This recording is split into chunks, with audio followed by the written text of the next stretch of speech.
कार्यक्रम को जो आयोजित किए श्री उदित राज जी और यहाँ पर जमा हुए मेरे भाइयों बहनों और मीडिया के मेरे दोस्तों, मुझे खुशी है कि आज दलित, ओबीसी, माइनॉरिटी, आदिवासी इन संगठनों का एक एनजीओ के तरफ से यहाँ पर एकत्रित हुए हैं, तो आप सभी को मैं धन्यवाद देता हूं, क्योंकि जब तक किसी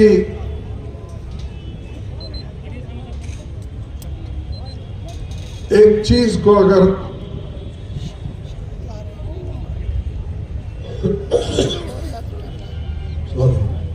पानी भी है तो एक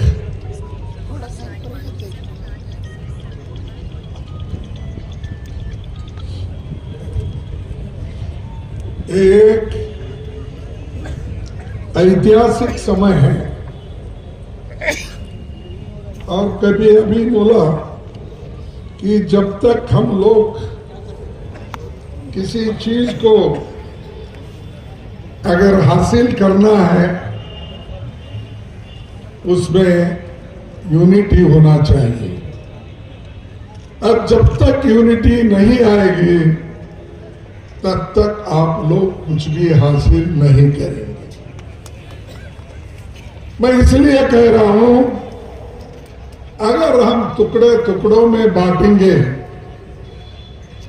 और कन्याकुमारी से कश्मीर तक अगर हम एक नहीं होंगे, बंगाल से लेकर गुजरात तक हम एक दूसरा का सहकार नहीं करेंगे, तब तक कोई चीज हम हासिल नहीं कर सकते। अब हमको 4-5 चीजें हासिल करने के लिए ही लोग कोशिश कर रहे हैं। सिर्फ आपका एक ही संगठन नहीं है, लेकिन देश के हर संगठन ये चाहते हैं कि इस देश में संविधान को बचाना चाहिए। संविधान बचा तो हम सब लोग बचेंगे। इसीलिए हमको एक रहकर इस संविधान को बचाना होगा, और हर पार्टी के लोग अपने अपने हिसाब से काम कर रहे हैं। उसके साथ ही हमको लोकतंत्र को भी बचाना है, और लोकतंत्र नहीं बचेगा, आपकी हिस्सेदारी नहीं बढ़ेगी। और बाबा साहब अम्बेडकर का यह देन है कि उन्होंने जो संविधान रचना करते हुए, जैसा कि पंडित जवाहरलाल नेहरू जी 1952 में 1922 में एक कांग्रेस के अधिवेशन में रेजोल्यूशन पास किया था। क्या किया था कि उन्होंने आजादी के बाद हम सभी लोगों को एडल्ट फ्रेंचाइज देंगे। उस वक्त ब्रिटिश के जमाने में सिर्फ चंद लोग वोटर्स थे, किसी प्रांत में 300, किसी प्रांत में 400, किसी प्रांत में 500 ऐसे वोट थे। वो सब अमीर थे, जमींदार थे। वही लोग प्रांतीय सरकार भी ब्रिटिश के वक्त चलाते थे। लेकिन पंडित जवाहरलाल नेहरू जी प्रधानमंत्री बनने के बाद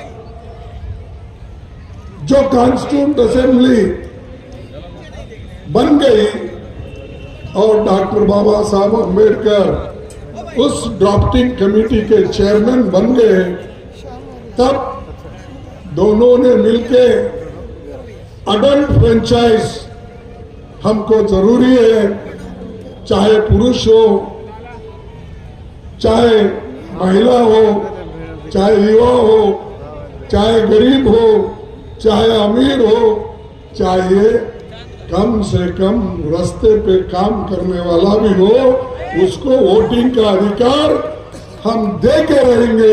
इसीलिए तो संविधान बन गया। और ये किसी की देन नहीं है, कोई आता कुछ तो बकता है। मैं देखा हूं बहुत से बीजेपी के लोग बकते रहते। क्या उन्होंने आपको अडल्ट फ्रेंचाइज दिलाया? क्या आपने को फंडामेंटल राइट्स, बुनियादी जो हकूक मिले, क्या मोदी ने दिलवाया?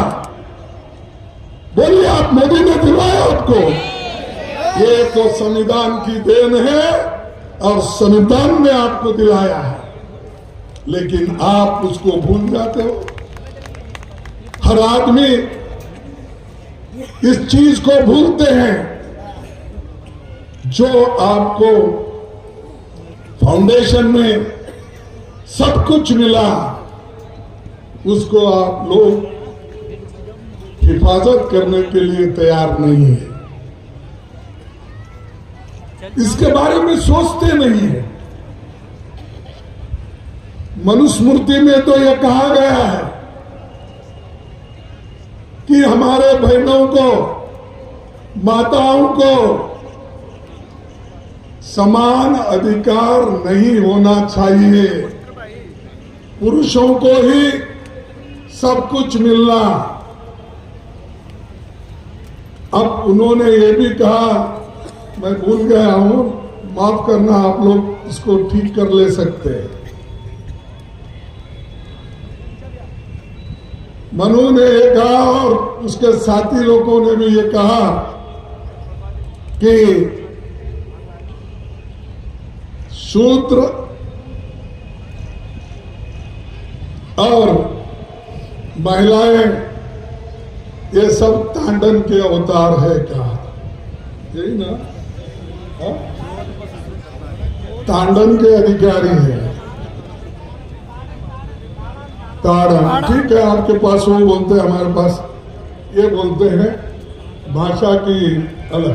लेकिन आपके पास महिलाओं के लिए ये है, लेकिन आजादी आने के बाद महिला आज प्रधानमंत्री बन सकती है, देश के अध्यक्ष बन सकती है, एमपी बन सकती है, एमएलए बन सकती है, जिला पंचायत अध्यक्ष बन सकती है, मेयर बन सकती है। ये सब किसका देन है? संविधान का। इसीलिए संविधान बचाओ, ये आंदोलन जो है हर जगह चलना चाहिए। ये मेरा तेरा नहीं है, ये तो सबका है। अगर सब एक रहेंगे तो कुछ हासिल करेंगे, अगर एक नहीं तो किसी को कुछ नहीं मिलने वाला है। सभी लोग डॉक्टर अंबेडकर नहीं बन सकते। एक व्यक्ति ने कॉन्स्टिट्यूंट असेंबली में जाकर सबको मनवाकर जो हमारे को मूलभूत अधिकार दिलाए, और उसी के साथ जो कांग्रेस पार्टी ने उस वक्त उनको साथ दिया, और उसका जिक्र मैं पार्लियामेंट में बहुत बार किया हूं। आज भी हमको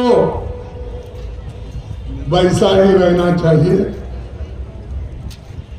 और लोगों को ये मालूम होना चाहिए कि देश एक है और देश में सब एक है, कोई भेदभाव नहीं होना चाहिए।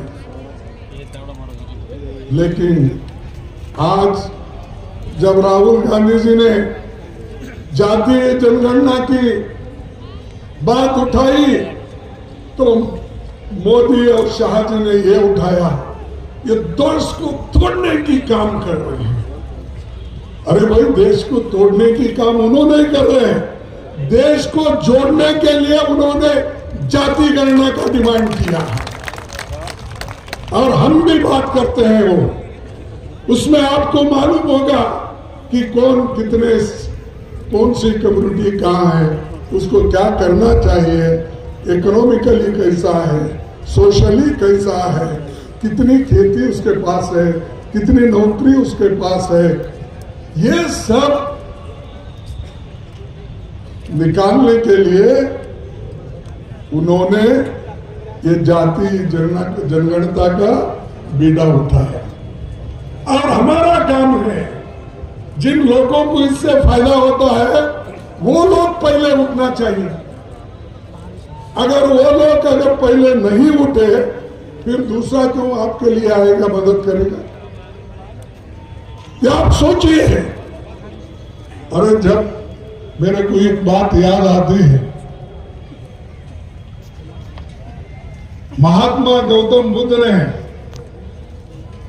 जब अपना धर्म का प्रचार करते वक्त उनके साथ सिर्फ उन्होंने जो दीक्षा दी सिर्फ 5 लोग थे